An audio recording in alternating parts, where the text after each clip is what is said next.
Ja nüüd tuleme siis päevakorrapunkti number 8 ja tänavate hoolduse riigihanke juurde. Ettekandeks palun taas Valvo Semilarski.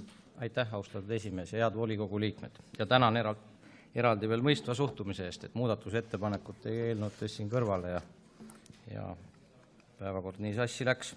Aga antud eelnõu, mis teie ees on, siis ja selle raames küsime Tartu linnavalitsuse poolt luba Tartu tänavate aastaringse hoolduse riigihanke korraldamiseks, kuna leping tänaste vedajatega lõpeb järgmise aasta suvel ja positiivse otsuse korral sooviks riigihanke lähiajal välja kuulutada. Et suures plaanis Tartu linn tänavate hoolduse hanke põhiselt on jaotatud kaheks, siis kui võtta läbi linna Narva maantee, Riia maantee ja Võru maantee, ida ja lääne piirkond nii-öelda, ja pakuvad siis kaks teenusepakkujat, Tänavapuhastuse aktsiaselts ja Eesti Keskkonnateenused aktsiaselts. Ja on antud päevakorrapunkt olnud kahes linnamajanduskomisjonis ja on väga asjalikke ettepanekuid tehtud ja arutelusid ja põhiarutelu küsimus oli selles, et esimeses komisjonis linnavalitsus tuli välja plaaniga, et võiks kaaluda 7-aastast hankeperioodi ja põhjendusel, et oleks võimalikult palju ära kasutatud tehnikapotentsiaali ja samas teadaolevalt Tartu linn tänavatel kasutab soola ja soolalahuseid selleks, et tagada siis vastav seisund, mis on siis nõuetega ette nähtud ja täiendaval arutelul on täna teinud Tartu linnavalitsus ka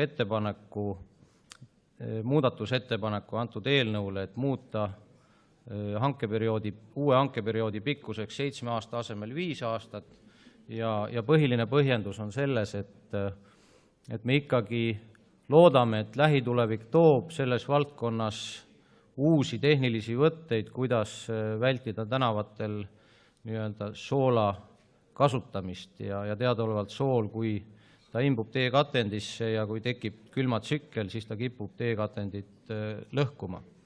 Kahjuks ei ole täna häid alternatiive ja on ka uuritud erinevaid võimalusi ja ka Tallinna Tehnikakõrgkoolilt on tehtud üks töö ja andmaks ülevaadet, millised viisid ja võimalused on, siis peale soola tänavate libeduse vähendamiseks ja uuringute põhjal tegelikult need hinnad muudel võtetel on kordades 5–10 kallimad lihtsalt majanduslikult kui tänane sool ja liivasoola segu.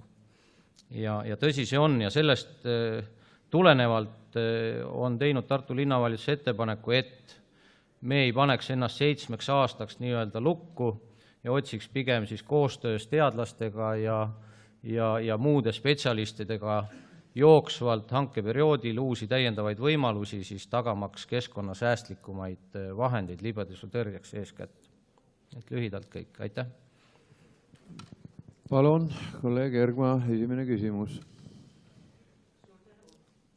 Suur tänu, lugupeetud esimees ja lugupeetud aselinnapea.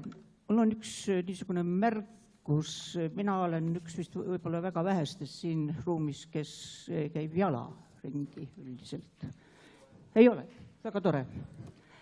Aga kui on talvel suured lumetuisud ja lumi tuleb tänavatele, siis autodele tehakse väga kiiresti tänavad puhtaks. No näiteks ma vaatan Turu tänavat.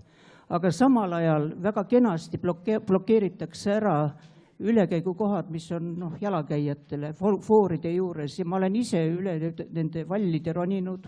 Ma veel olen suuteline üle minema, aga väga paljud vanemad inimesed jäävad nende vallide taha tõsiselt kinni ja noored emad oma lapsevanklitega. Kas ei oleks võimalik niimoodi panna, et kohe paralleelselt, kui tehakse autode puhastust, tulevad ka neid väiksemad, ütleme traktorid või kes lükkavad lahti, teeksid otsekoheselt ka jalakäija ülekäigukohad lahti, et inimesed saaksid rahulikult üle käia. See on lihtsalt, ma olen ise selle probleemidega kokku saanud Zeppelini juures. Aitäh, hea küsija. Jah, oli ka komisjonis elav arutelu selle üle, et kuidas ja kas on mõistlik tõsta tänavate seisunditasemed. Teadaolevalt täna on Tartus 2 seisunditasemelt või 3, siis praegu käib jutt nagu peatänavatest ja jaotustänavatest. Ja selles mõttes leiti, et mõistlikum on tõsta järelevalve potentsiaali ja sellega me ka tegeleme osakonna sees ja lisaks siis samamoodi, et saaksid ristmikud koristatud. Oli ka elav arutelu selle üle, et kui kes elavad näiteks eramajades, lükatakse tänavalt vall maja ette ja mis siis selle valliga saab ja me oleme ka tegelikult tänaste teenuste pakkujatega selles raames konsulteerinud ja kaalume üles panna informatsiooni võib-olla linna kodulehele, kust inimesed saavad tellida täiendavat puhastust, kuigi see on selles suhtes nagu emotsionaalne küsimus, et võiks ju teadaolevalt linna tänavad ja teed kuuluvad Tartu linnale, kõnniteed. Ja juhul kui piltlikult öeldes analüüs näitab seda, et koristatud saaksid kõik majaesised ka sissepääsud, siis tegelikult tõuseks see aastane maksumus circa 40% ja sealhulgas tuleks suurendada ka teenuse pakkujale oluliselt tehnilist baasi ja kaasa arvatud inimesi ja kogu puhastusprotsess oleks oluliselt aeglasem kui tänane senine. Aga teil on väga õige tähelepanek, et selles suhtes peamised ristmikud ja ülekäigurajad peavad olema puhtad ja me kindlasti järelevalve raames ja selle järelevalve just rõhutan tõhustamise raames tahame selle väga oluliselt tähelepanu pöörata. Aitäh. Palun, kellel on veel küsimusi? Kolleeg Kinter, palun.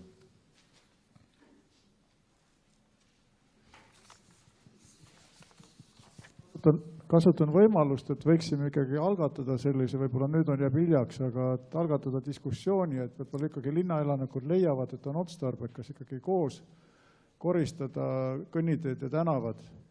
Kas või meil on järgmine punkt maamaksu suurendamise arvel, et kui inimesed teavad, et selle eest nende kõnniteed korras hoitakse, siis nad on ilmselt ka nõus rohkem maamaksu maksma, sest ma jagan seda arvamust, et see on ikkagi tegelikult ressursi raiskamine, mis praegu toimub, et majaomanikud lükkavad lume sõiduteele, sõiduteelt lükatakse jällegi kõnnitee peale ja nii edasi, eks, et see on kuni ära sulab, nagu öeldi siin. Aitäh, hea küsija. Jah, õige tähelepanek selles suhtes ja seda arutelu algatamist pooldan igati selles suhtes, et toon ka näite. Antud hanke raames on planeeritud ka lisada 286 Tartu bussipeatust, mis varasemalt olid eraldi hankena tehtud ja töid teostab täna osaühing Kemmerling ja nende hankeperiood lõpeb samal perioodil. Ja põhjus täpselt sama, et kui siiamaani on olnud selline nii-öelda kemplemine, et bussipeatustest lükatakse siis lumi sõiduteele ja sõiduteelt siis bussipeatuse peale jälle, et kui sõidab, siis sahk sealt mööda. Et samamoodi ja kus siis see nii-öelda ühisosa on. Et tegelikult ka ülekantud tähenduses on sama teema ka selles, et kui tuleb sahk, lükkab selle hoovi ja nii-öelda vastupidi.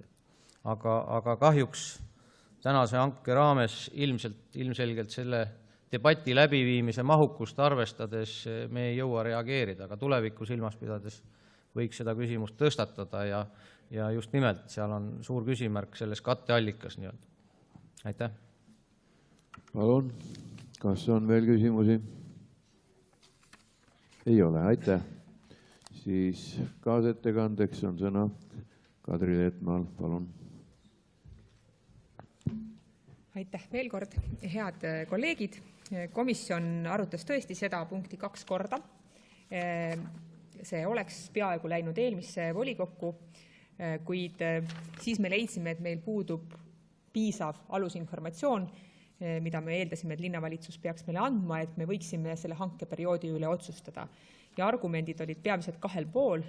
Üks on see, mis puudutab hankeperioodi, et kui on pikem periood, et siis võime saada majanduslikumalt soodsama lepingu ja kui on ja teisest küljest see, et selle aja jooksul, 7 aasta jooksul juhtub nii mõndagi, areneb nii mõndagi, muutuvad meie tänavad, meie tänavate kuju, aga ka tõesti me ei oska ette näha, et mis võimalused, mis uued ja paremad tehnilised võimalused on. Ja sellesse komisjoni tuli see veel meile antud materjalide näol esialgu 7-aastase ettepanekuna ja siis komisjonis saime teada, et see linnavalitsus on teinud ettepaneku, et see hankeperiood võiks olla 5 aastat.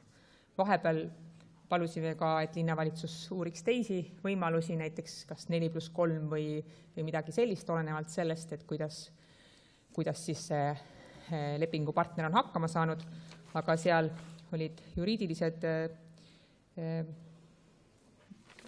nagu küsimused, et sellised ei saanud teha ja leidsime, et see 5 aastat siis mõlemat poolt argumentidest, et jõuab kõige paremasse kohta kokku.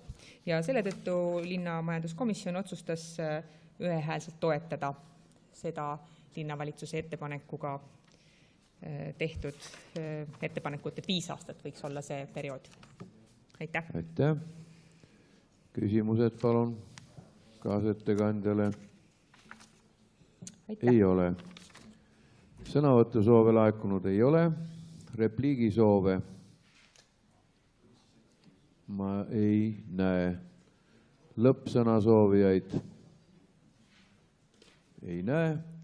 Panen hääletusele, kes on eelnõu vastuvõtmise poolt. Paluks käega märku anda.